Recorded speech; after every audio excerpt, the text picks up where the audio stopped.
请不要将这个视频在中国大陆流传，这将会严重违反中国大陆的互联网管制条例。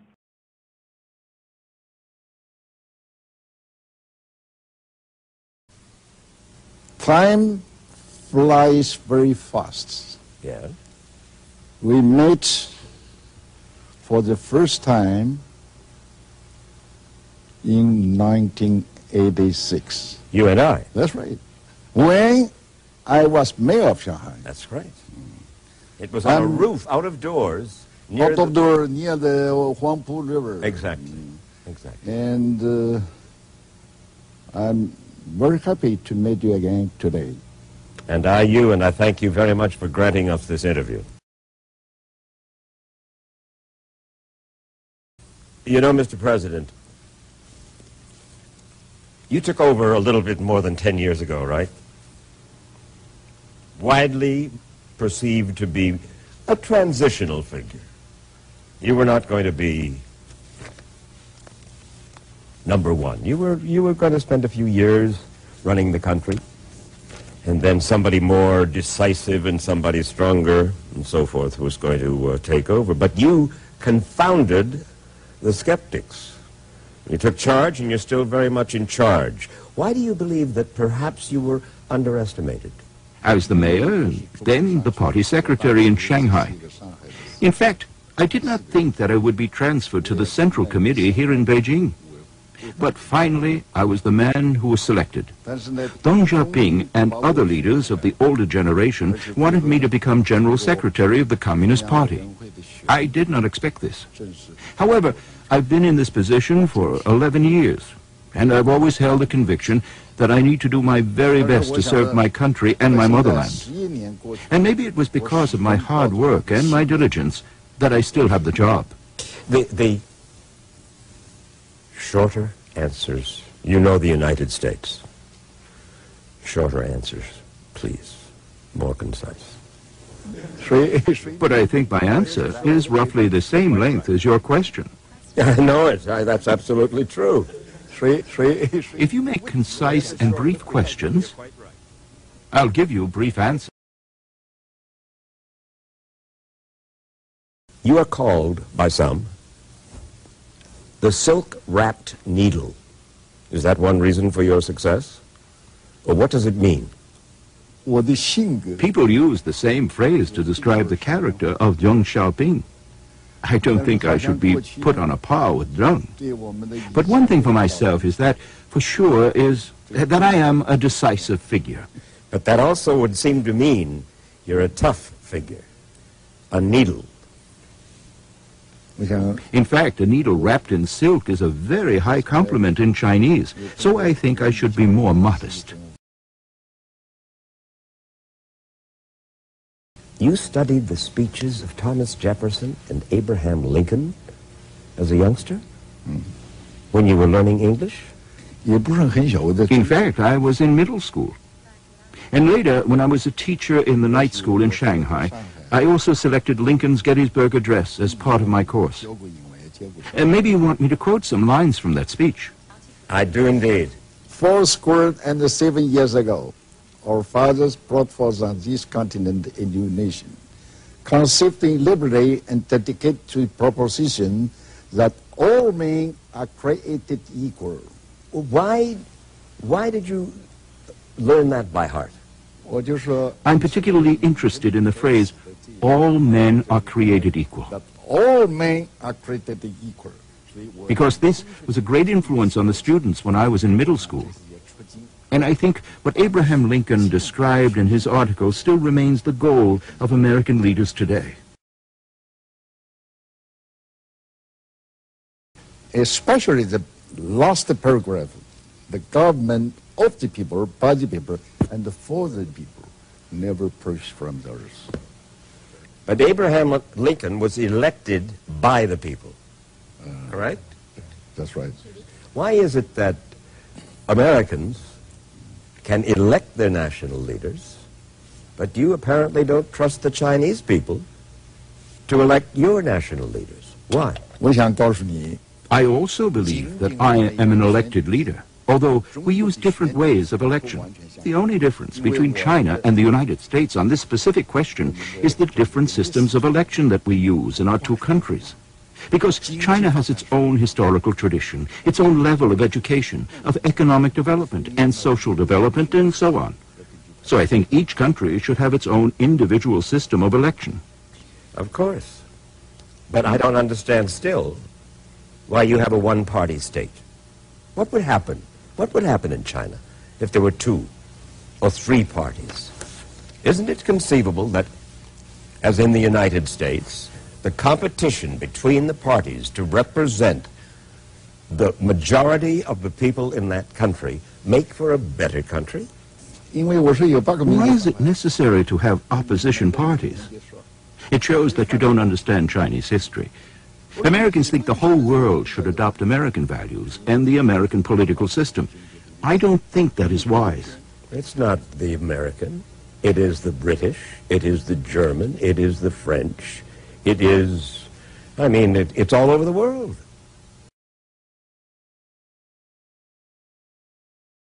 You are the last major dictatorship, the last major communist dictatorship in the world.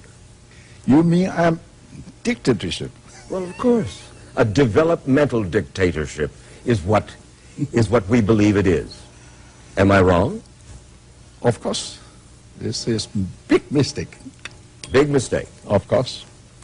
This shows you don't know China that well. Oh, I don't know China that well. I've been here half a dozen times. 我想要问你问题 What means dictatorship? Dictatorship? When you do not have freedom of the press. And there is not freedom of the press here. There is not. That's a perfect example. You mean China, there's not... Here. In China, yes. China. We see a connection between freedom of the people and freedom of the press. You have said the press should be the mouthpiece of the party. You've also said, as Mao Zedong did, newspapers must be run by politicians. What do you fear from a free press? I think for any individual country or any individual party, they always have their own publications to promote their own ideology. As I explained to you, the Chinese system is a multi-party system led by the Communist Party. And we do have freedom of the press. We have over 2,000 TV stations in the country. We have more than 2,000 local newspapers and more than 8,000 magazines. We publish more than 100,000 new books each year.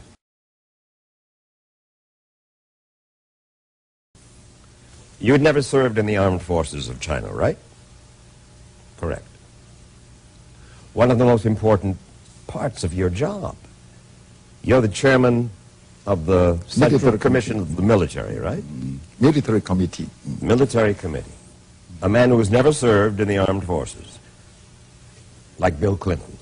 You have been tough on the Army, haven't you?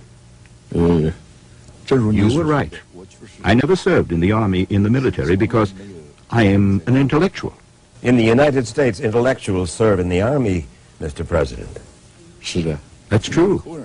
Having said that, though, I have served as chairman of the Central Military Commission for 11 years. I think I have the confidence of the Army. As chairman, I don't personally need to fire a gun or fly an airplane. My responsibility is to make strategic decisions. Well, you made a very serious decision. The Army, the armed forces, used to be in business. Oh, this is my decision. I know it. 2 years ago, you said to the Army, out of business. You are the Army. You are not business people. Why? I think if the Army is allowed to do business, that would erode our Army. Because history has taught us that any army that is allowed to engage in business eventually becomes corrupted. And that would destroy the morale and the fighting will of the military. You were a student protester in Shanghai. Shanghai, that's right. At the time of the nationalists, we want freedom, we want democracy. That was you. That's right. And that's what those folks That's what those people in Tiananmen Square were saying. We want freedom. We want democracy. I first joined the student movement against the Japanese military in China. We sang our protest song, "Arise, my fellow classmates, and defend the motherland." 同学们，大家起来，等候是天下的兴亡。听吧，满耳是大众的歌声，看吧，一年年国土的人生。One more question about dictatorship. That's right. You bring up the internet. You have blocked internet sites here in China, the BBC, the Washington Post. Why? Why block an internet site? You don't trust the people somehow to be able to pick stuff up off the internet and learn? Well, about this internet, I think we discussed this issue before when we were talking about freedom of the press. We hope that we can learn a lot of useful things and useful information from the internet. However, sometimes there is also unhealthy stuff, especially pornography on the internet, which does great harm to our youngsters. Not from the BBC and not from the Washington Post. As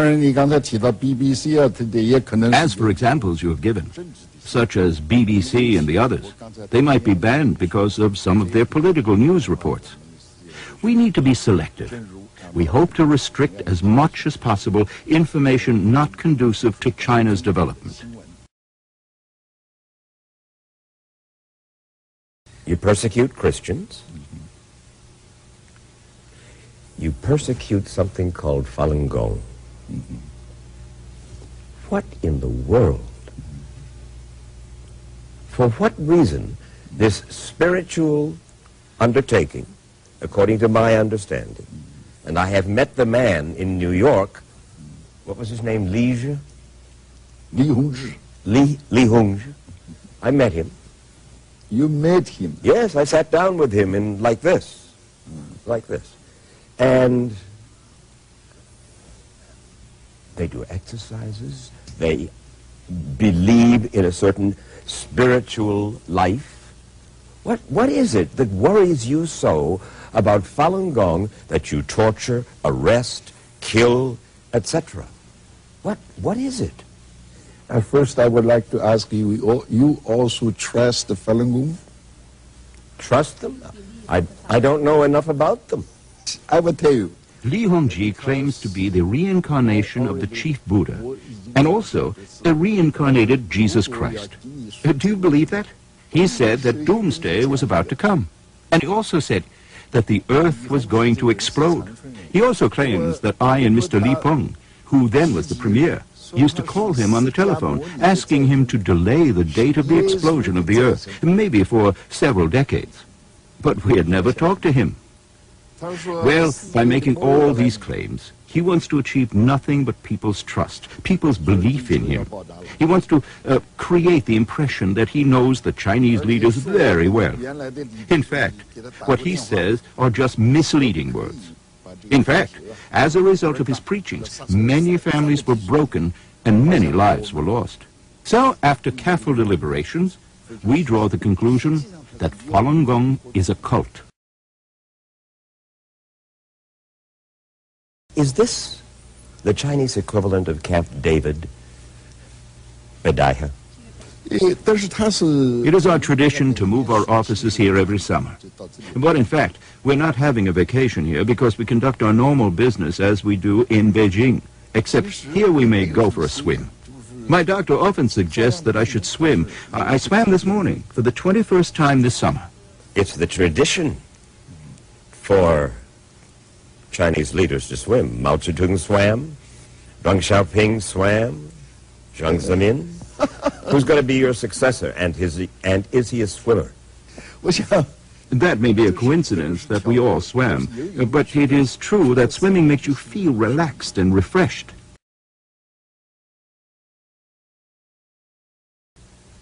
When we talk about dictatorship, I'm wagging my finger at the president of China. I hope you will not send me off to... you are? You are. It seems to me. A dictator, an authoritarian. No, but I, very frank speaking, I don't agree with your point. I'm dictator. I know you don't. I know that you don't. But people, there's an old American phrase about if it walks like a duck and quacks like a duck and so forth, it's a duck.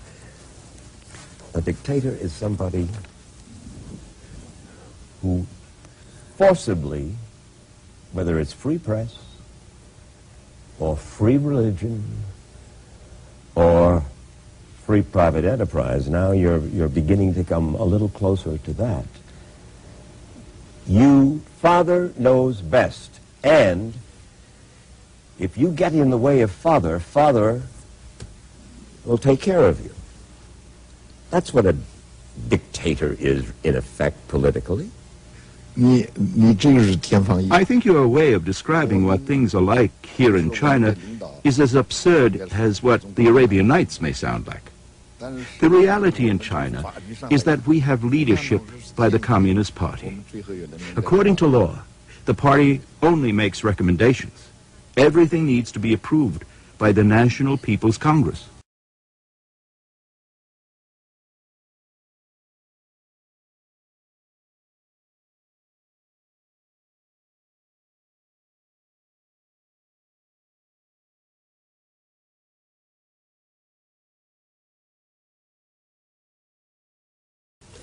Look, one last question. Dictatorship. You know what?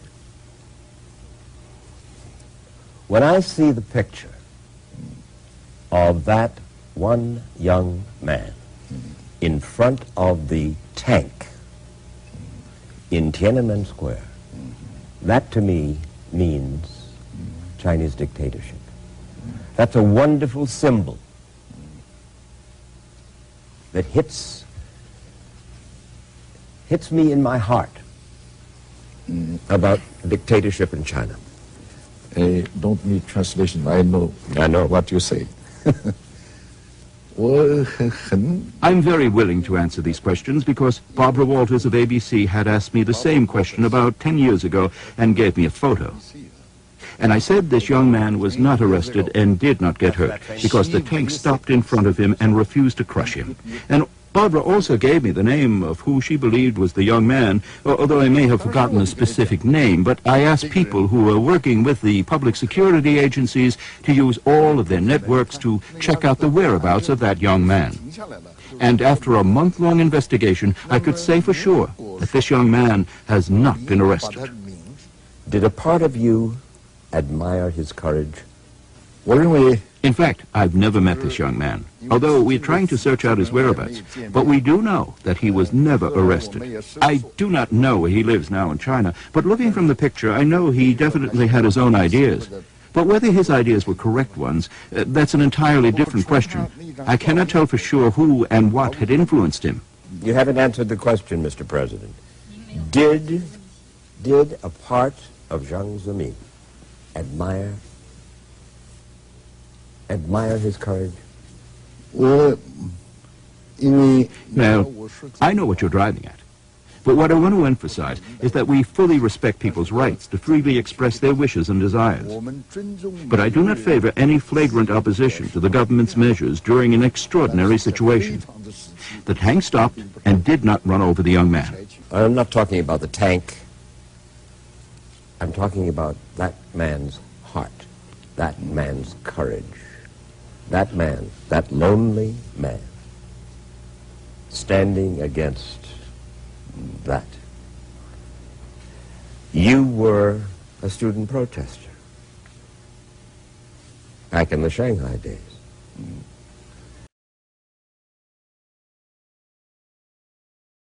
In 2002, Mr. President, you are through with this term in office, yes?